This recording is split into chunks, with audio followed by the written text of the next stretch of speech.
Hey, what's up everybody? This is part 2 of the Remington shaver circuit redesign. In part 1 we designed the new circuit that'll use LiPo batteries instead of the original NiCads. And in this part we're going to create the PCB and put it all together and turn it on and try it out. So be sure to watch part 1 because that's where we actually design the circuit. Alright, so here is the circuit that we created in the first part. Now there's a couple of things that we have to change here and a couple of things I forgot. For example, right here, this resistor that pulls the gates to ground, it needs to be a 10K resistor. I forgot to put that in, so let's put that in. Okay. This programming resistor right here. Remember when we programmed it for 300 milliamp current. We said we're going to charge the battery with 300 milliamps. And that requires 4K of resistance, right? So that's what this is. The problem is that there are no 4K resistors. So we're going to have to use a 3.9K resistor or a 3.6, whatever I have in stock. And what that's going to do is that's going to raise the current a little bit because 3K is 400 milliamps, 4K is 300. So we're going to go somewhere in between there. So it's possible that we're going to be charging this thing at like 350 milliamps, which is fine. Nothing's going to happen to it. So I'm going to change this from 4K to, I'll just put 3.6K to 3.9K. Okay. Whatever I have in stock. All right. Let's see what else. Remember this resistor here that was optional? VCC goes through the resistor to power.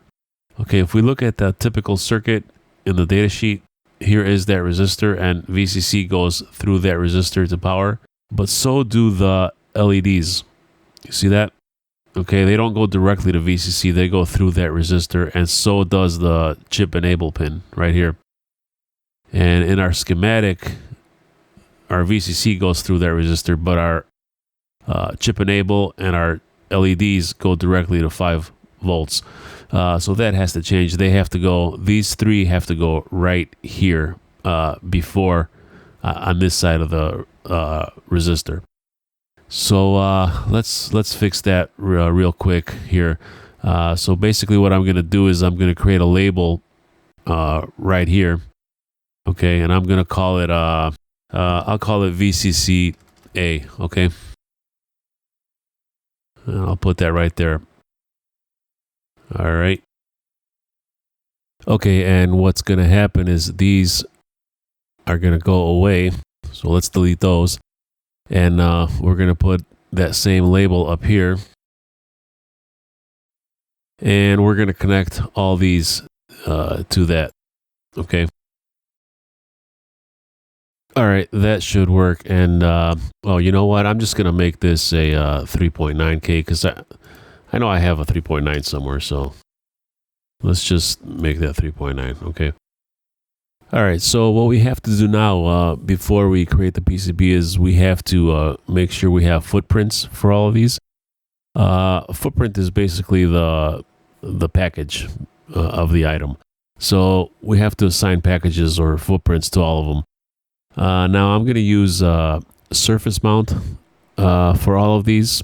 I may use a capacitor or two, these electrolytics that are not surface mount, but everything else is going to be surface mount. Now speaking of capacitors, I wanted to change a couple of those to this one, for example, right here, this 100 microfarad. I wanted to change that to a 10 microfarad. Okay, and the reason is because I have surface mount polarized tantalums that I can use there. Another thing is, since we're on capacitors, this right here, the data sheet does not show an electrolytic right here. Okay, so I'm gonna change this. Okay, I'm just gonna put a regular surface mount capacitor, not an electrolytic though. Let's change that.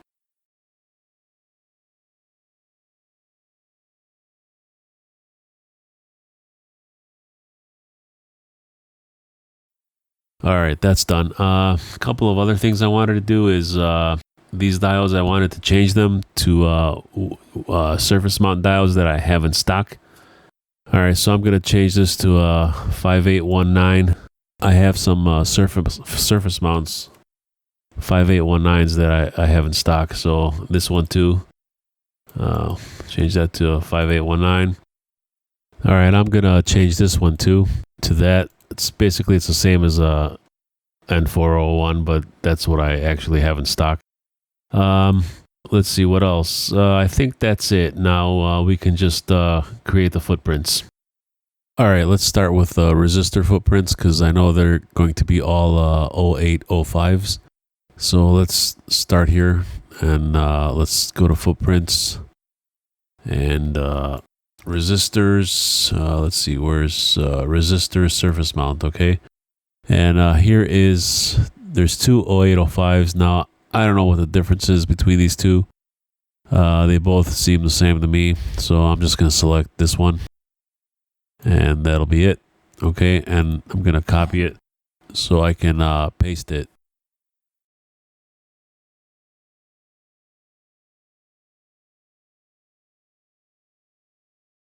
And that should be it for the resistors. Yeah, that's it. No more resistors. All right, let's do the capacitors. All right, so starting with this one, they're also going to be 0805s. So let's look for capacitors.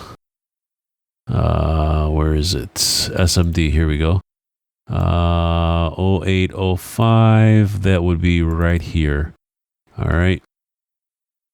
So that's what that is. All right, now this one is my tantalum. So that's a little bit bigger. That's going to be a 1206.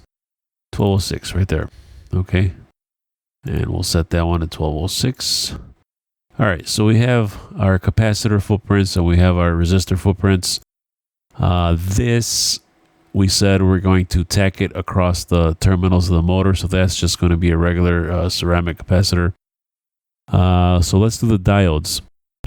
All right, so these diodes are SMA packages. So let's start here.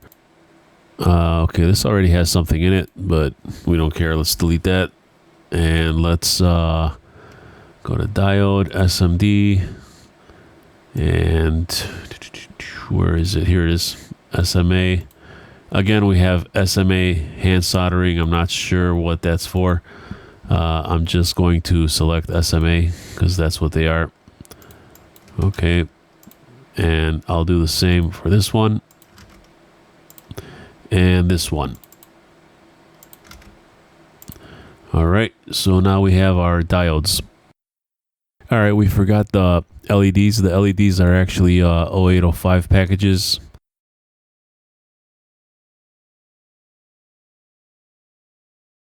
And they're both the same, so let's put that in there. All right, I think we got everything.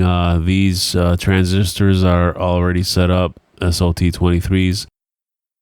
So we have everything surface mount except this capacitor, but that's just going to go across the motor terminals. We should be able to do our PCB now, so let's go there and do that. Let's go back to our main screen and click on PCB layout editor.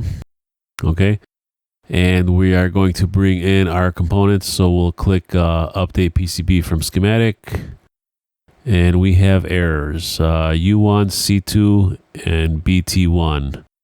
So let's see what those are. Okay, so BT1 is the battery. Okay, yeah, we don't want that on the PCB. So we'll have to take care of that. U1 is this chip. We forgot to create a footprint for it. KiCad does not have a footprint, so we need to create a footprint for that. And then, let's see, what was the other one? C2. Yeah, C2, we can remove it.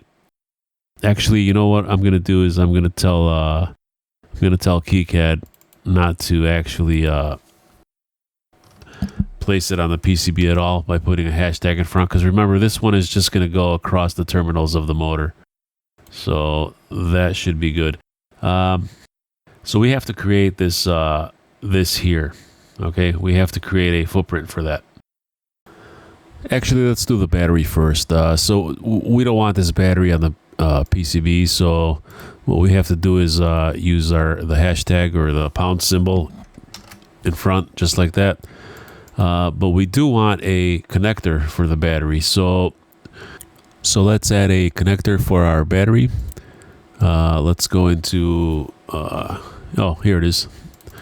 That's the one we want right there. Okay.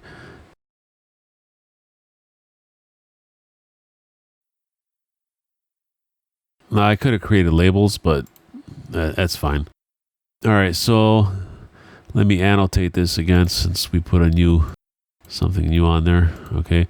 So that's J1. Okay, good. So now if we go to our PCB, we should only have one error, and that would be this IC here that we still need to create the footprint for. So let's go back here and bring everything in, and no, we have two errors. Okay, so we have to create a footprint for the connector too. I forgot about that. Okay, so let's do that. Let's double click footprint and JST 2.5 millimeter vertical. Yeah, that's fine. That's the one we want. Okay, we'll save that. We'll go back into our PCB and update PCB, and okay, we have one error. That's the IC that we need to create the footprint for. So let's create a footprint for that IC right now. All right, so I was able to find another data sheet that has dimensions of this TP4056 IC, and it's basically just a ESOP8 package. Dimension number E right here, lowercase e, is right here. It's just basically a 1.27 millimeter pitch. So it's just an SOP with a 1.27 millimeter pitch. So if we go back here, we can see that KiCad has this right here. They call it HSOP.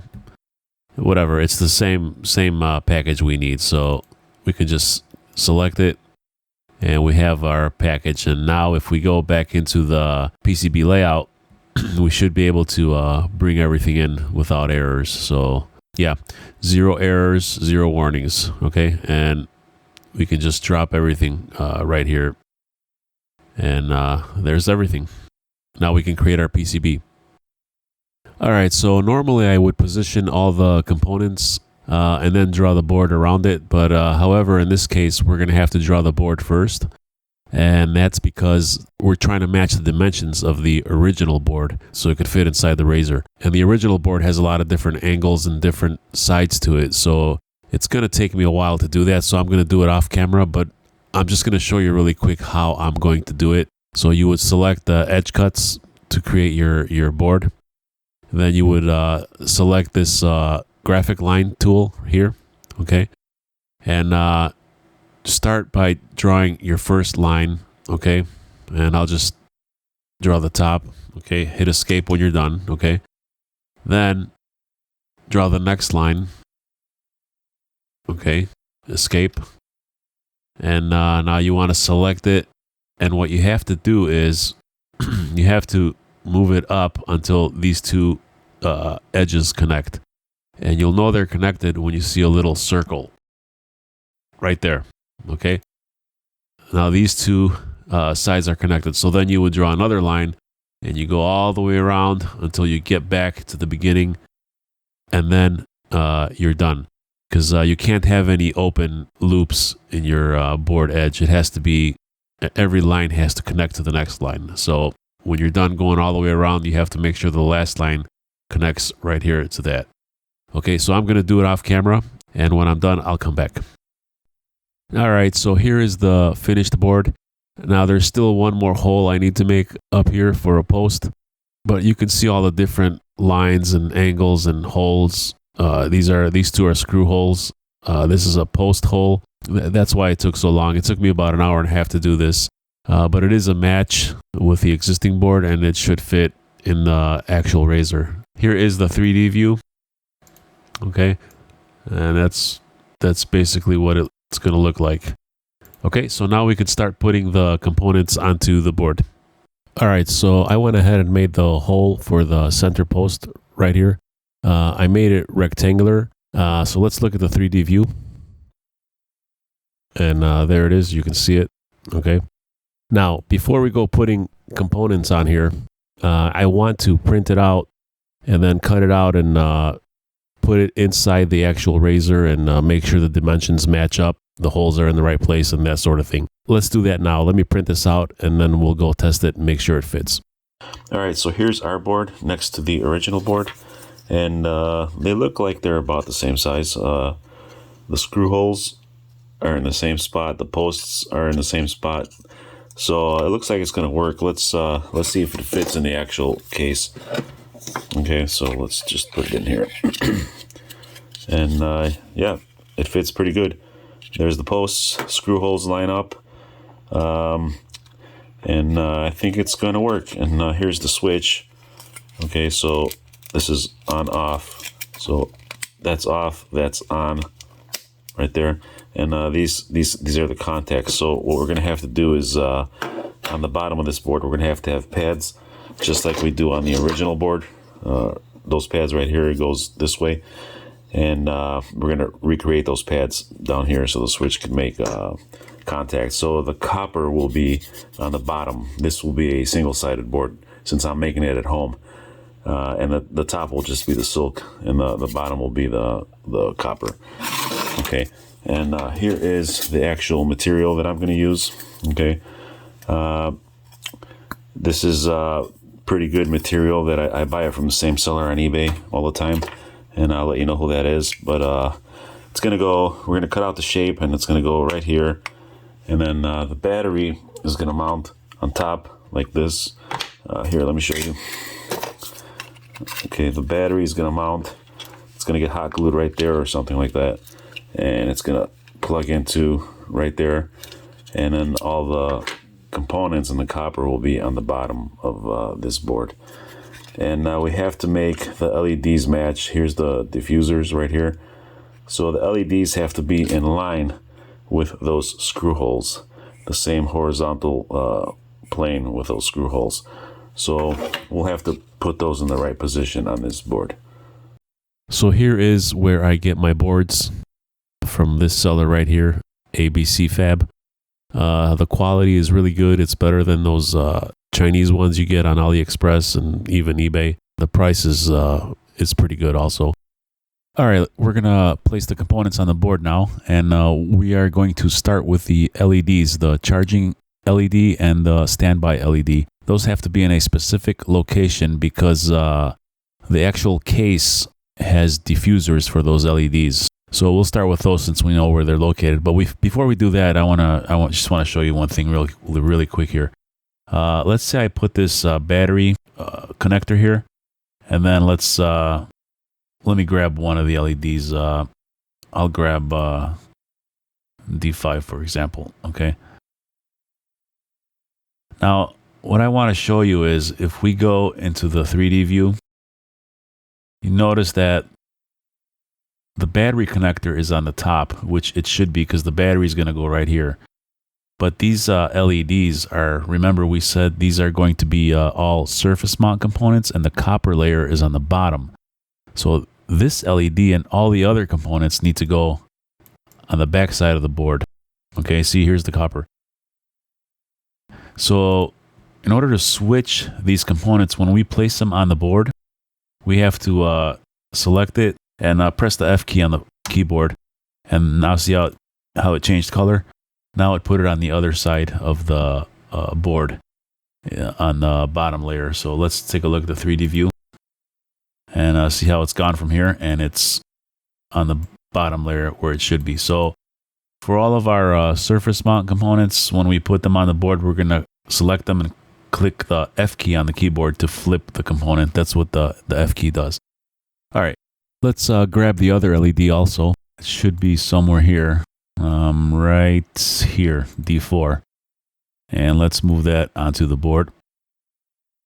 Okay. All right, D4 is the charging LED. That goes on the left. So let's move that to the left. Okay. And D5 is the standby LED, and that should be on the right. All right, now these LEDs are located exactly even with these screw holes, okay? And they are rotated up and down. So let me rotate them, actually. We're just trying to match them to the previous board. All right, and let's see, we bring them down even with that and put them in the exact same location. And then they should be, I went ahead and measured, and they are exactly 11.5 millimeters from the edge of the board to the center of the LED. So I'm going to get this dimension tool and measure from the edge of the board to the center of the LED. Should be 11.5 millimeters. So let's leave that like that. Okay. So let's put this LED, move it over right there. All right. And let's take this dimension, drag it over here, and move this one where it should be. Right there. All right. All right. So we have our LEDs now in the exact location where they should be. All right. Now, since we are not moving those again, I'm going to right click and lock their position so we can't move them, because I don't want them to move again accidentally. Okay. All right. Now we need to add the power and ground connectors. Now I'm just going to make a couple of through holes to solder the power wire and the ground wire into. So the VCC, or actually the USB port, will go somewhere here. So I'll put a through hole here for the VCC and a through hole here for the ground that's going to connect to the USB port. But in order to do that, I have to go back to the schematic and place connectors on the board. All right, so I'm just going to select a generic connector. Okay, put that right here. And I'm going to select that. This will be for the VCC, and I'm going to select another one for the ground. And I'll put that right here. Okay.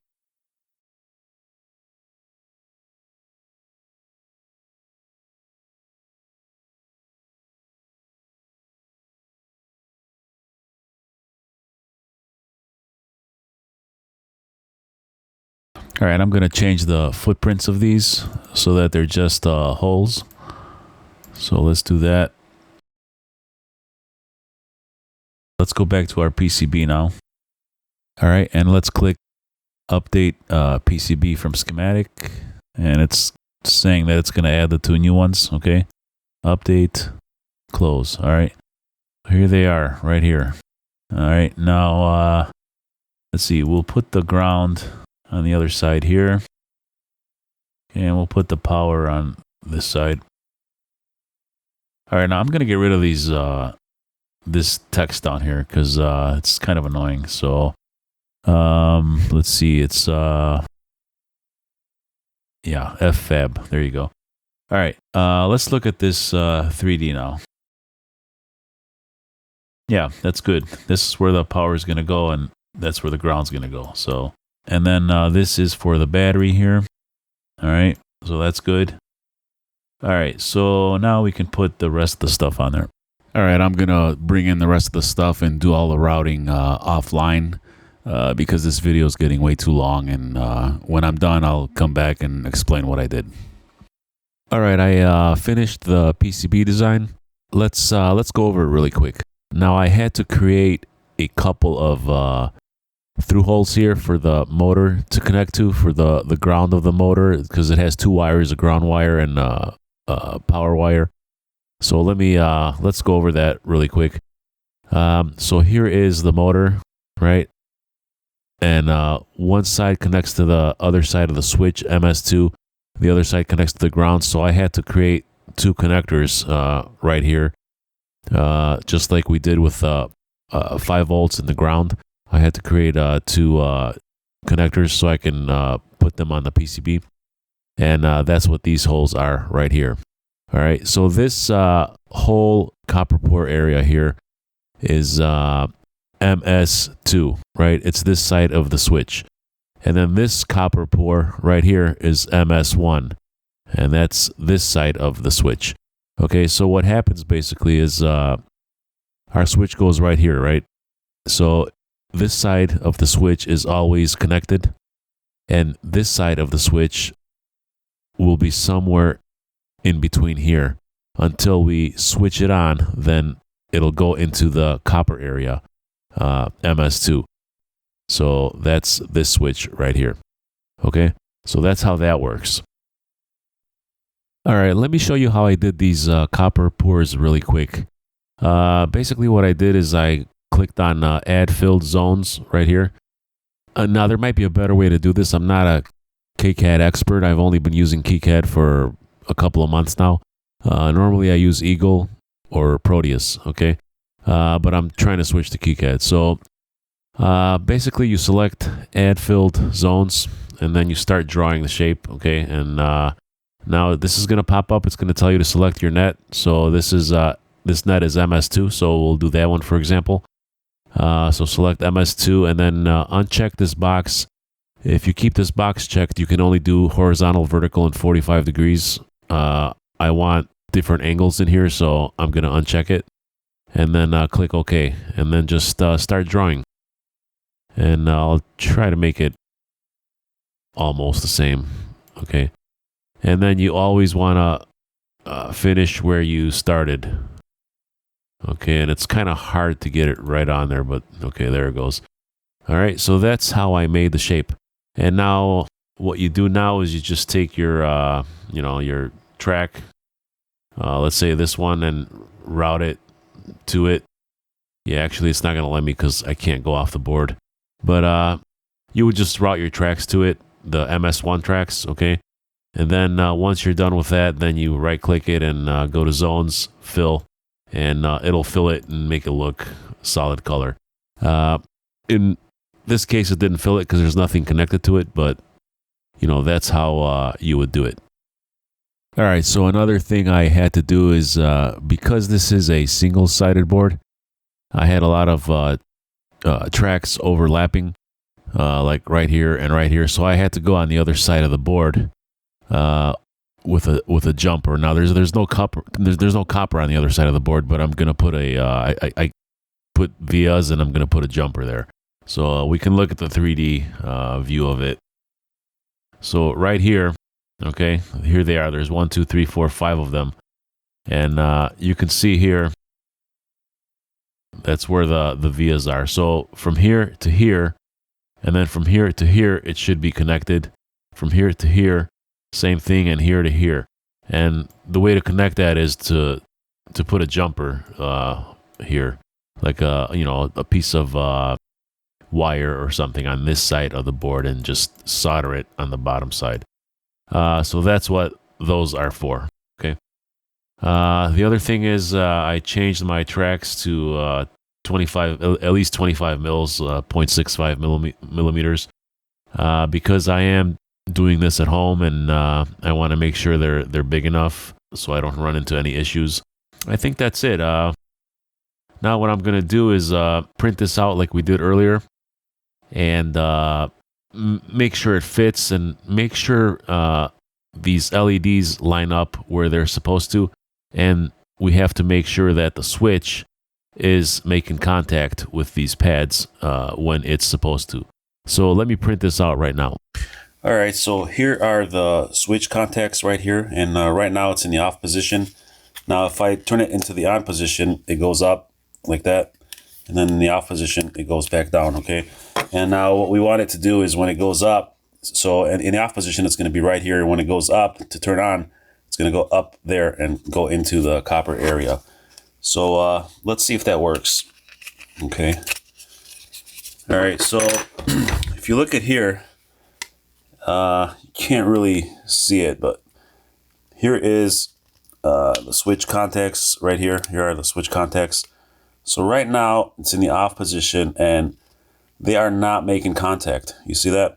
I can see it. I don't know if you can see it, but now if I put the switch in the on position, now they moved up here and they are making contact. Okay, so this is going to work. Okay, let's try that again. Yep, it's gonna work.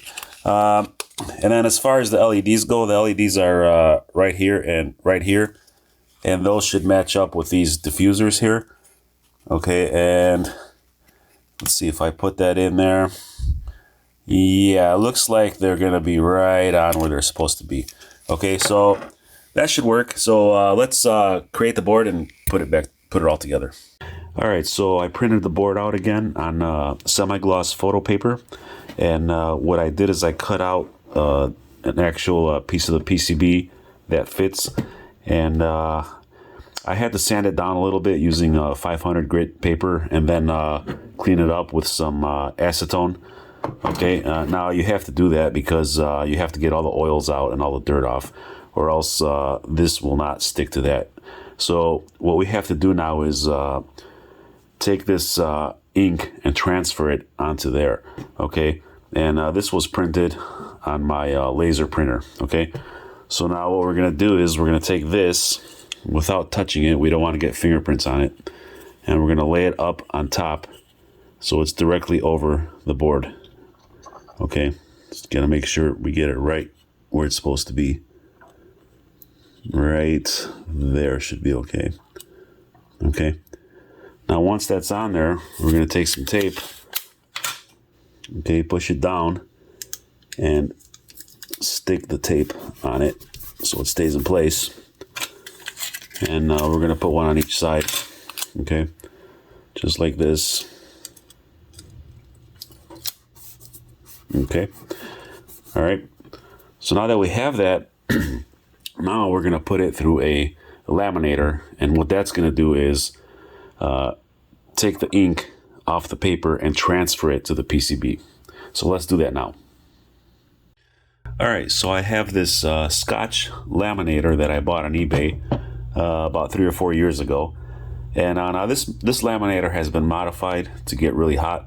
So basically what we're gonna do is we're gonna turn it on, okay, wait for it to get hot, and then we're gonna put the PCB in there, just like that.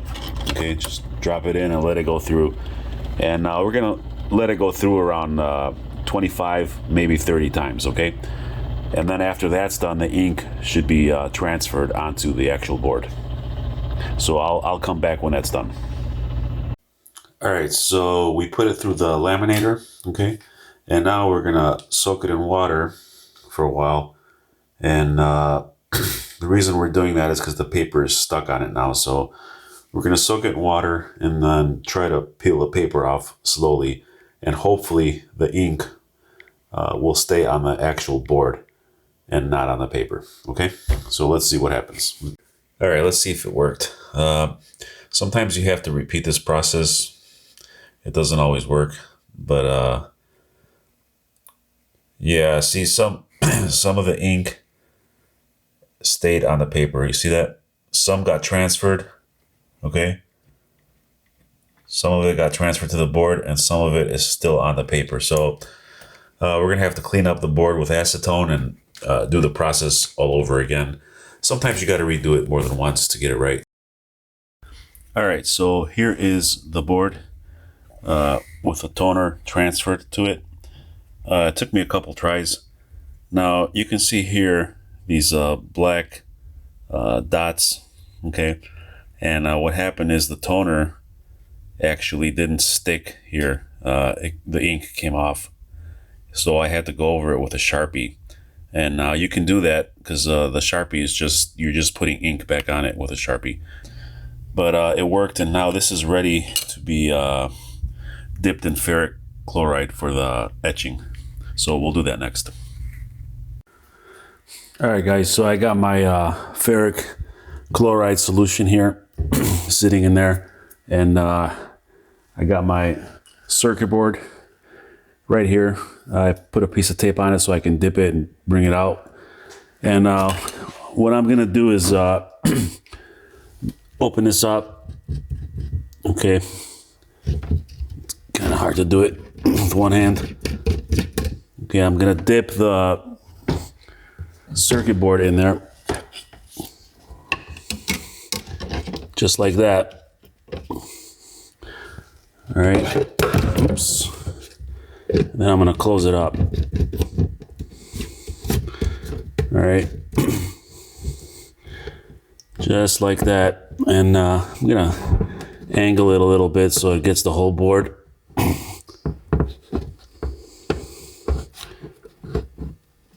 Right there. All right, I winded up adding a little more ferrochloride. So the board is in there. I'm gonna let it soak for a little bit. It usually takes 5-10 minutes. Now make sure you have eye protection when you use this stuff. You don't want it getting in your eyes, and make sure you have adequate ventilation. I'm in my garage, the door's open, so I'm not really worried about it. So we'll come back and check this in about 10 minutes. All right, so the etching is complete, and here is the board. And all the copper is gone except for the copper that's been covered by the toner. Okay. So now we have to remove the toner using acetone. So let's do that really quick.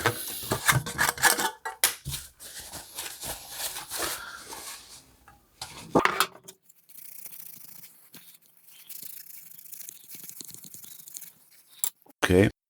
Let's get some more acetone.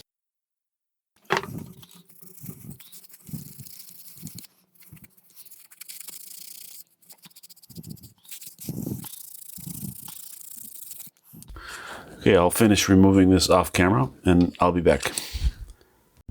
All right, I'm not sure why, but some of the toner wouldn't come off. I had a hard time. You can see there's still a little toner. You can see the board looks a little dirty because there's still some toner in there. I'm not sure why. I couldn't really get it all off. I used plenty of acetone, but I don't know. Anyway, it's good. Now all I have to do now is cut out the outline of the board. Okay, cut out or drill these holes here, here, here, and then here for the battery connector, and for all the jumpers that go through to the other side. And as soon as I do that, I'll come back and we'll solder on the components. All right, so here is the finished board. It's been cut out with my Dremel, and you can see the holes. I made the holes also. These are for the jumpers. This is for the motor, power, and then the battery goes here. Okay, and here I went a little bit too far, but it's fine. Let's see if it fits. Okay, perfect. Screw holes line up, posts line up. Let's turn the switch on and off a few times. Okay, now I did that to see if it made any marks. And yes, right here. See those marks? So here is, I don't know if you can see it, but here and here is the off position. It's just barely on the board here. And then when you turn it on, it goes into the copper. So it's right here. I may have to remove a little copper here. We'll see how it works. And then the other side of the switch is on this copper here, so that's fine. All right, so I'm going to solder on the components, and the surface mount components, I'm going to use solder paste and hot air to solder those on first. All right, guys, so I'm going to start soldering the components now. I've got this old solder paste here. It's pretty old. Let's see if I can get this off.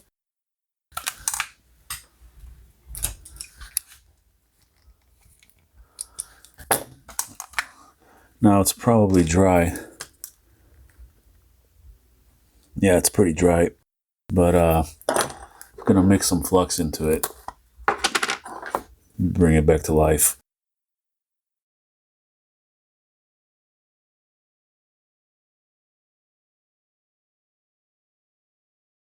Okay. What I'm gonna do is I'm gonna put the diodes first. Okay, and the tantalum capacitor, they go up here.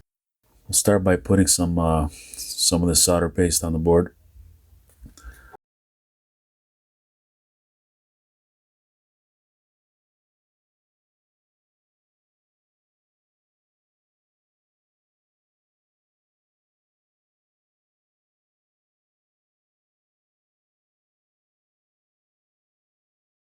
All right, so let's start with the first diode, and let me have a look at it real quick and see which side the anode is on. Okay, so the first diode, D1, goes right there. Okay, so that would be right here.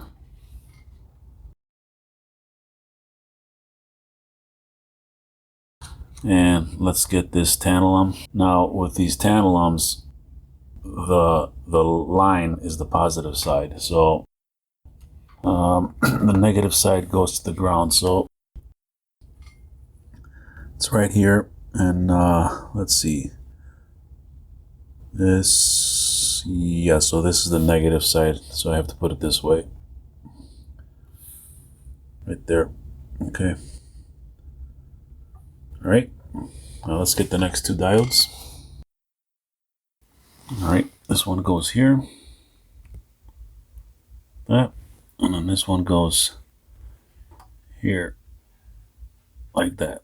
Okay, now I'm gonna apply hot air and solder those on.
All right, I've got the circuit board all finished. I actually hot glued the battery onto it. I soldered in the battery connector so we can just plug in the battery right there. Here are the motor wires. That's the positive, that's the ground. And here are the power for the USB. And here's the USB port that I'm gonna solder onto it. It's USB micro, actually. I have a lot of these. This will be the positive, this will be the ground, And here's a jumper, here's another jumper, and there's 3 more jumpers under the battery. So those are all soldered in. The back is all done. Okay. And now what I did is you can see this 3.7 volts battery plus minus, and all these are labeled. So what I did is I printed out a water slide decal and put all those labels on, and just to show what it is. Okay, so I'm going to put it in the case right here. Okay, and make sure it fits in. Okay, so it's going to go right there, and I'm going to put the 2 screws on the side to hold it in.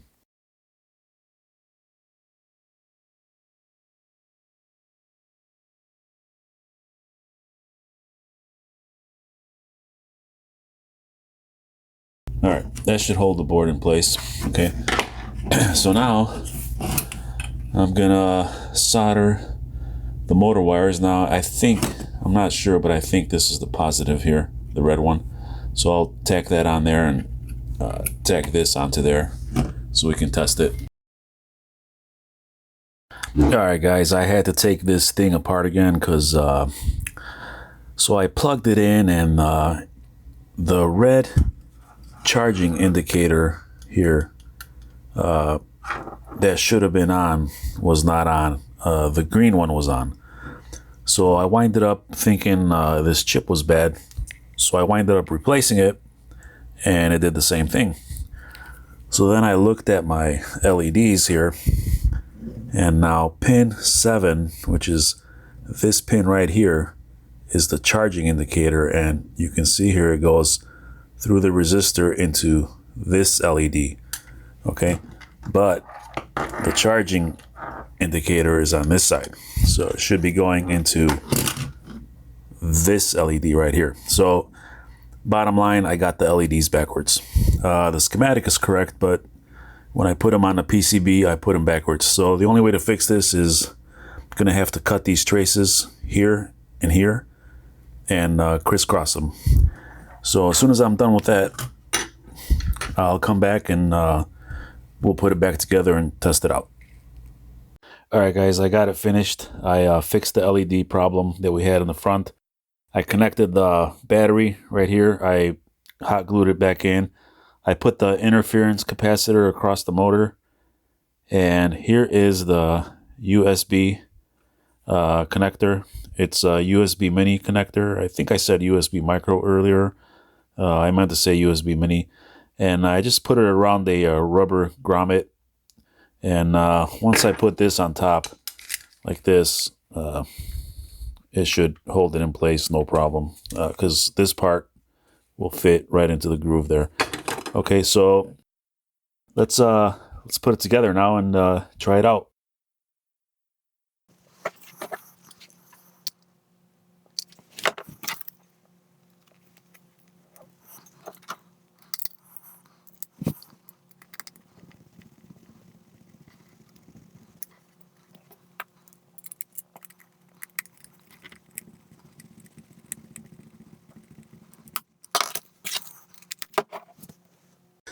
All right, the moment we have been waiting for. Will it work with the battery?